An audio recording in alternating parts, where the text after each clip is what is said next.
Hello everyone, welcome to our presentation on ODT Service version 15.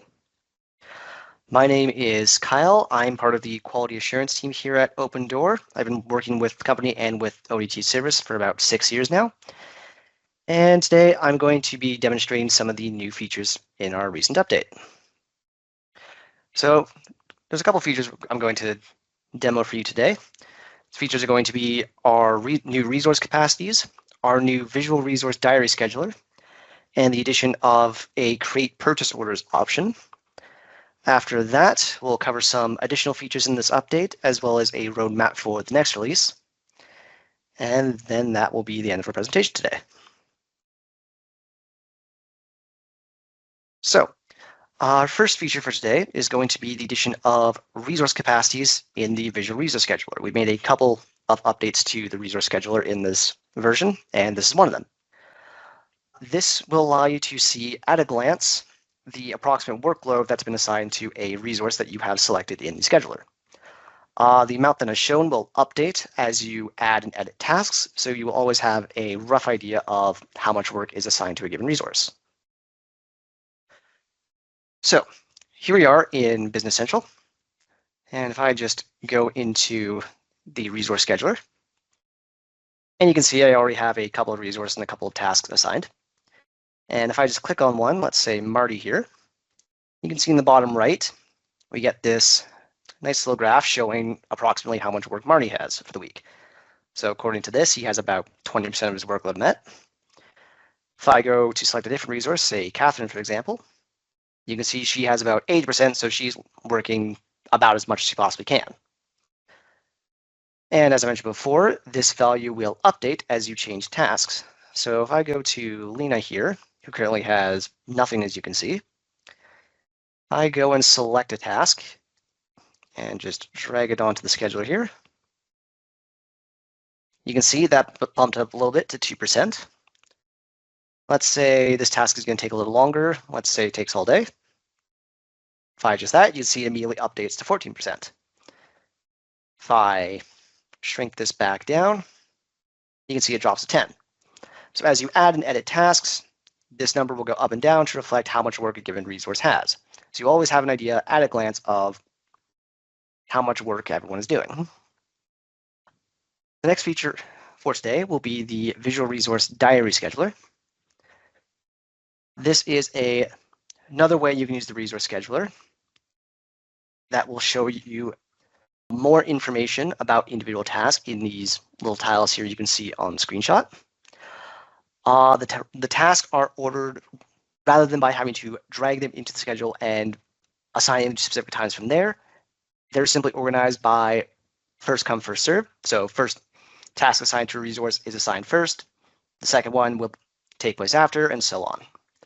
Other than that, it is the exact same drag and drop interface that the regular resource scheduler uses. So if you're already familiar with that, you have a pretty good idea of how this is going to work as well. So if I go back into Business Central, you can see under the service action here, there's an option for the diary scheduler. If I click on that, you can see we already have some tasks assigned to our resources here. And immediately this already looks pretty familiar. You have your resources on the left. You have your calendar in the center, along with different tasks, which are color-coded according to their status. And on the right, you have the list of tickets and tasks that are currently available to assign. Slightly differently, you will notice that each of these tasks has some more information available just at a glance. So you can see this task for Catherine, for example. There's a service unit. We can see the status, the start and end dates, and so on. Assigning task is the exact same as in the regular scheduler. So if I select this task here and assign it to Lena, just drag it on, and you can see it's been assigned. Specifically, it's been assigned for 8 a.m. to 9 a.m. because that is the first task and the start of the day. If I go to assign another one, and you can see that time is automatically been set from 9 to 10, as that has been the second task. And of course, if I was to add more, it would adjust accordingly.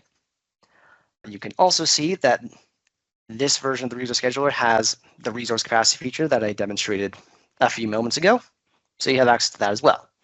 So this is just another way you can use the scheduler if this particular setup happens to work better for you. All right, the last feature I will be demonstrating today is the addition of a create purchase orders option to our service tickets.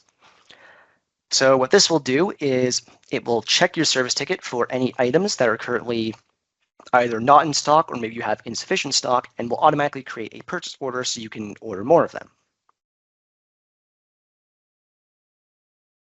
So Business Central here, if I open up our list of service tickets, and I open up this one in particular,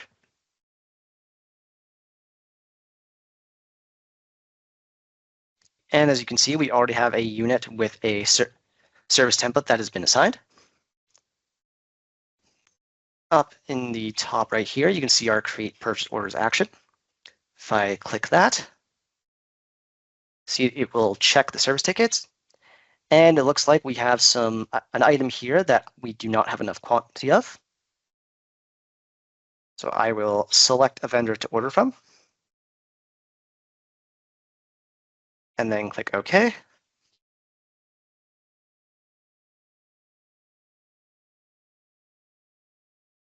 And as you can see, it has automatically created a purchase order for our chosen vendor.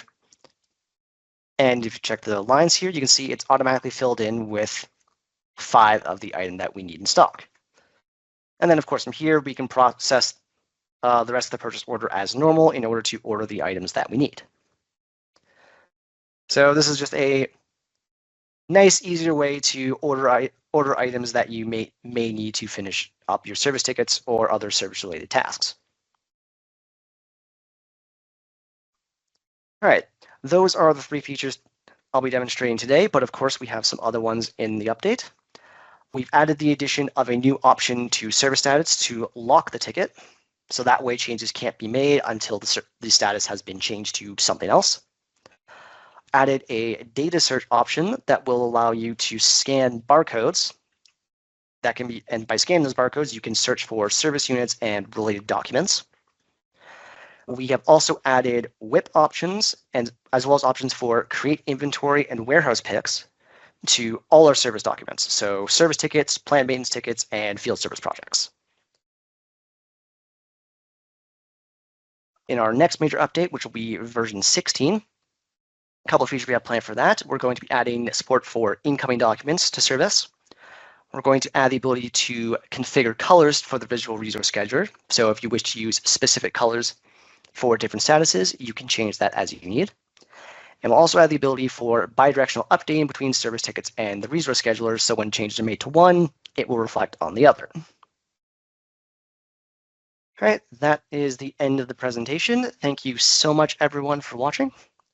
If you have any questions or concerns, you can contact us at hi@opendoorerp.com, and we will get back to you as soon as we are able. Thank you very much, and I hope you enjoy the rest of your day.